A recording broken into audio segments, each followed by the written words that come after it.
D'abord, le manioc fermenté pendant 2 jours. On prépare le manioc, on laisse fermenter, emballé dans des sacs et on laisse fermenter pendant 2 jours. Le deuxième jour, on taille le manioc, comme on n'a pas de manioc là, on va piler. De façon traditionnelle, autrefois on pilait avec du pilon. Mais maintenant les choses organisées, il y a de la machine à broyer.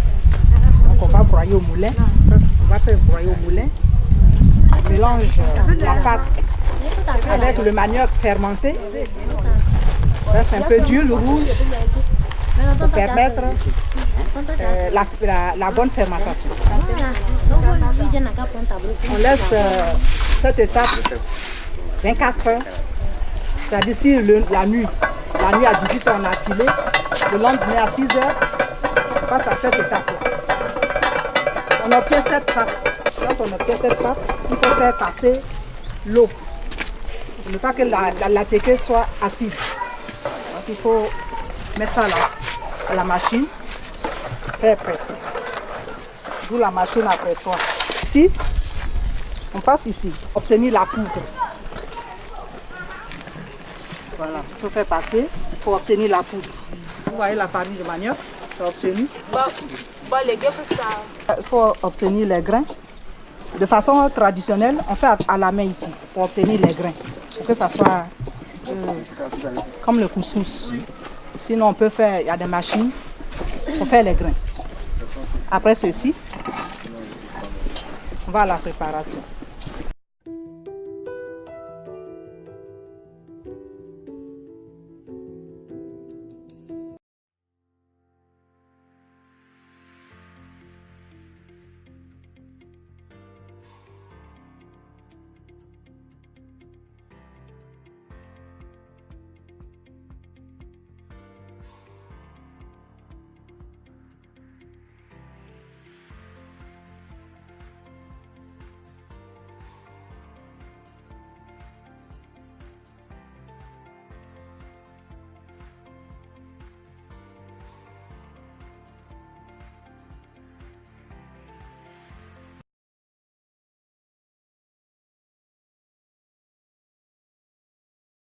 Alors d'abord c'est mon épouse qui est associée à l'association avec Manuela.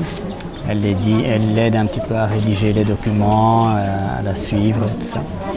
Et donc moi je les accompagne finalement à elle. Maintenant je pourrais jeter un œil un petit peu au budget, voir si c'est bien structuré pour éventuellement dans une étape suivante faire les demandes de fonds. Et là je pourrais peut-être apporter quelque chose à l'association. Bon, c'est la première fois qu'on accompagne Manuela dans le projet. Et bon, c'est beau de voir tout le monde réuni comme ça. Ce que j'ai retenu de l'intervention de Manuela, au-delà de la discipline et le travail auquel elle a insisté, moi ce que j'ai d'abord retenu c'est être unis et l'amour qu'on peut apporter. Et une association comme celle-ci apporte beaucoup d'amour. Je pense que c'est ça qui est l'essentiel pour un enfant pour pouvoir grandir. Bon, l'Union européenne, elle s'associe déjà à beaucoup de projets, mais ce sont principalement des plus grands projets. Des petits projets naissants comme ceci, directement, on ne les finance pas parce qu'il y en aurait beaucoup trop et on intervient avec des beaucoup trop grands montants. Mais ce qui peut être intéressant pour une petite association naissante comme ça, c'est de s'associer avec d'autres associations qui, elles, peuvent demander des fonds de l'Union européenne. C'est ça que j'ai discuté avec Manuela. Ça peut être intéressant pour l'association Les Amis du Cœur d'essayer de nouer des contacts avec d'autres associations en Côte d'Ivoire pour obtenir des fonds de l'Union européenne pour pouvoir intervenir.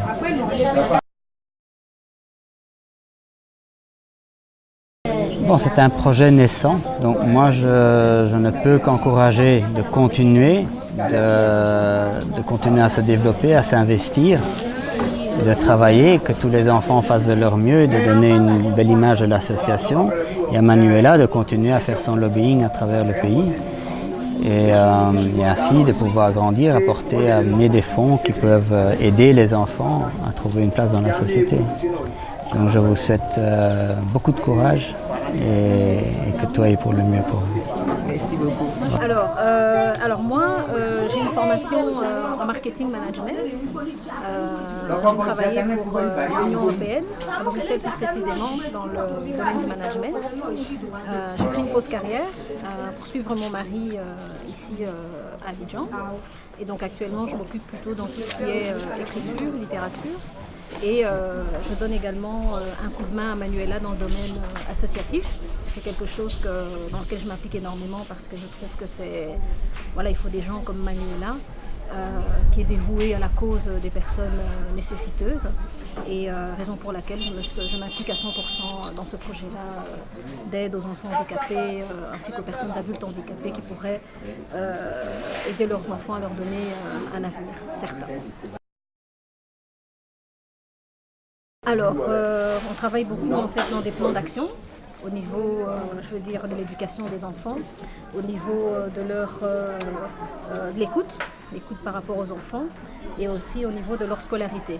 On essaie d'apporter notre pierre à l'édifice de façon à leur donner une éducation, leur donner un avenir, qu'ils puissent aussi devenir demain des personnes utiles et importantes ici dans notre pays.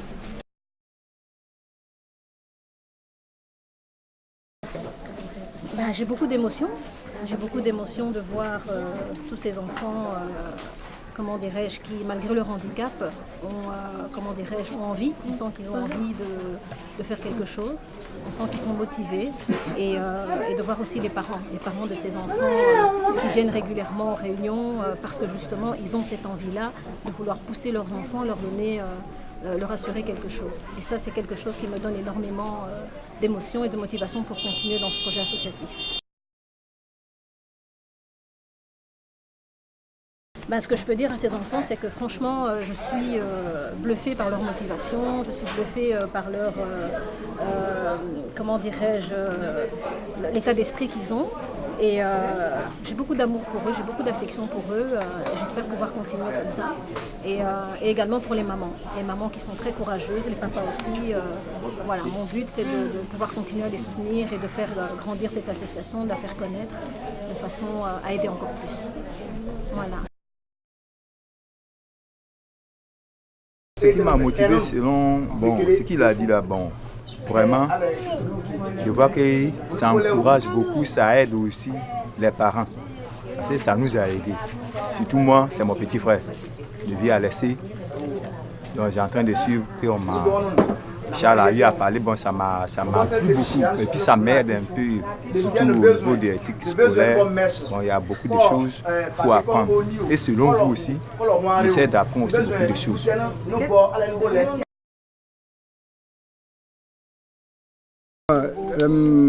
La première fois, c'est ma femme qui est arrivée. Donc quand elle est arrivée, elle m'a fait le compte de ce qu'elle a envoyé, des kits scolaires. Donc ça m'a beaucoup marqué, vraiment, je suis tout content. Les kits étaient vraiment précieux. Donc c'est pour ça que vraiment, aujourd'hui, comme elle n'était pas là, donc j'ai appelé pour voir aussi comment ça se passe. Voilà, c'est vrai que je suis arrivé aussi. Depuis qu'elle était dans la situation, la discipline d'abord, qu'elle est repartie, ça m'a dit comment tu vas te comporter à la maison, comment en classe. Si tu travailles bien, tu pourras bénéficier de grandes choses. Même que soit tu vas au collège. Donc vraiment ça va, vraiment ça va. Avant quand on la voit même avant, c'est très difficile pour aller. Je suis à l'état civil Manuela Ité, connue sous le nom d'artiste Nuela. Aujourd'hui c'est une réunion bilan. Parce que nous, quand on fait des dons, on suit les enfants. En plus, je vous parle de réinsertion, c'est-à-dire suivre vraiment la personne. Et à chaque fois, on passe pour faire des bilans, pour savoir le ressenti, l'évolution, quels sont les problèmes que les parents et enfants en situation de handicap rencontrent, pour voir comment est-ce qu'on peut évoluer et envisager l'avenir.